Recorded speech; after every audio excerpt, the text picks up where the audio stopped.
And so if we want to lift God high in our thoughts... Yes. Well, there are a couple of books here that I think I should mention to you.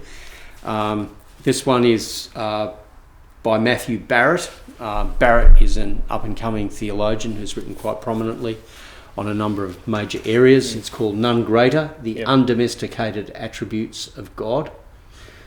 Barrett's book, in a sense, I don't know whether he takes a cue from somebody like A.W. Tozer, who lived probably about 50, 60 years ago.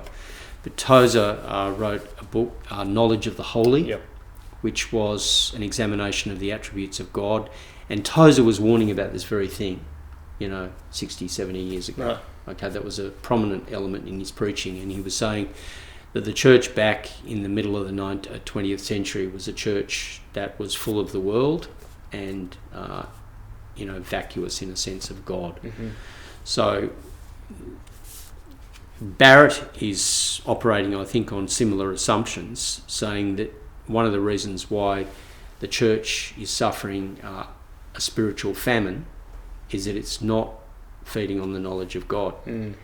And we have forgotten who God is, and particularly we've forgotten about his attributes. Mm-hmm.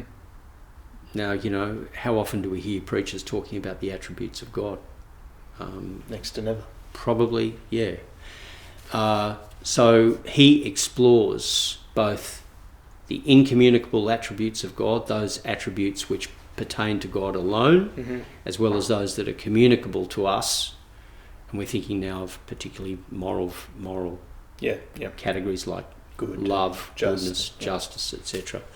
And he explores them all, and he does so in a very helpful way. He's quite folksy in his writing, so he gives you lots of contemporary illustrations mm-hmm. that make it clear. And I found that a really enjoyable and helpful read.